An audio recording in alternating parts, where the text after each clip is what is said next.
Landlords and landladies, how far now? Have you ever had a tenant that made you wonder if they were sent by your village people to torment you? No rent, no peace, no respect of your property, always treating your property with carelessness and recklessness. But fear not, today I will help you avoid these tenants wahala. So grab your puff puff and zobo, sit back. Let's delve into the world of landlord and tenant law in Nigeria. My name is Isaac Okeke. I'm a lawyer and a real estate entrepreneur who uses the machinery of the law as a tool to protect the interests of my clients. Now, you should understand that a landlord has the right to select whoever he wants to give his apartment to. And as such, he is not bound to give out his apartment to any other person unless if he wants and he desires to do so. Landlord should, however, ensure that the whiff of money does not becloud their sense of judgment in ascertaining the character of the person that they take as tenant.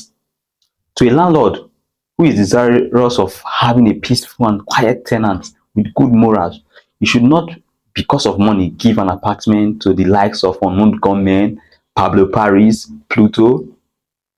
Let me put it again. A landlord who wants his house to be free from EFCC, police visitation, or even other law enforcement agencies let out his apartment to the likes of Pablo Paris, or Pluto. If you know, you know. According to Chinua Achebe in his book Arrow of God, he said, a man that brings ant-infested firewood into his hut should not complain when lizard starts to visit him. What are the things landlords should look out for before letting their houses or properties to a tenant? Before letting out their premises to a tenant, landlords in Nigeria must conduct a pre-contract evaluation. This is a crucial step that helps landlords to avoid potential issues and ensure a smooth tenancy. So what are these pre-contract evaluation that a landlord should carry out when selecting a tenant? Number one is that a client should look out for the tenant's credit worthiness and financial stability. With this, a landlord will be able to assess the tenant's ability to pay or even renew the rent subsequently. How does a landlord verify the tenant's creditworthiness or financial stability? It is simple. You can simply ask the tenant to bring his last 6 months statement of account. Okay? In other words, you can tell the tenant to bring the statement of account for the last 6 months. You can tell the tenant to bring his employment status or employment letter, or to, if they have businesses, they should bring proof of the businesses that they embark upon. Okay, there are several other ways the landlord can show the tenant's creditworthiness and financial stability. Number two, the personal identification information of the tenant should also be required by the landlord. This is in order to verify if these tenants are truly who they say they are. So verify their personal identification, which could include the national identity card, the voter's card, or any other personal identification information that you feel will be relevant in this case. Again, a landlord should watch out for the rental history of a tenant. This can be done by asking the tenant to bring references from previous landlord. So if the tenants happen to have issues with the previous landlord they've stayed with, the reference letter would contain so. Another thing a landlord should do is to request for guarantors or indemnifiers.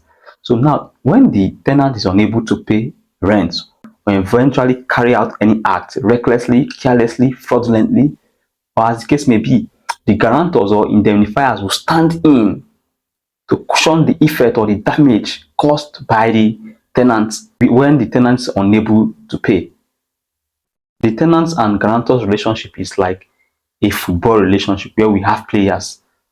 Now, those players playing in the pitch is the tenant, and the 12th player on the bench is the guarantor. And at a time when the player playing in the pitch is now tired, he will be substituted by the one on the bench, which is the guarantor. So the guarantor now is now serving as substitute for the tenants. The next thing a landlord should do is to get a tenancy agreement duly prepared by a lawyer and signed by both the landlord and the tenant, along with their witnesses. The relevance of a tenancy agreement cannot be overemphasized. The terms, responsibilities, and duties should be well encapsulated in the tenancy agreement. Now, what happens when a tenant fails to give you the necessary information or eventually gives you fake information about himself. If a tenant fails or eventually falsify or provide you with false information about himself, it is fraudulent misrepresentation, and it's a ground where you can terminate or bring an end to that tenancy agreement. In other words, you can end the tenancy agreement between you and the tenants. By following all these guidelines I've mentioned above, landlords can increase their chances of letting their premises to reliable tenants who will pay their rent on time, take care of the property, and even avoid potential legal issues. If you have any question, kindly drop it in the comment section. I'll be there to respond to you. My name is Isaac Okeke. I'm your property lawyer, a real estate entrepreneur who uses the machinery of the law as a tool to safeguard the interests of my clients. If you've not followed my channel, if you've not followed my page, do that today. Subscribe to my channel and share to your friends and loved ones so they too can learn a thing or two from this channel. See you when I see you again. Bye bye.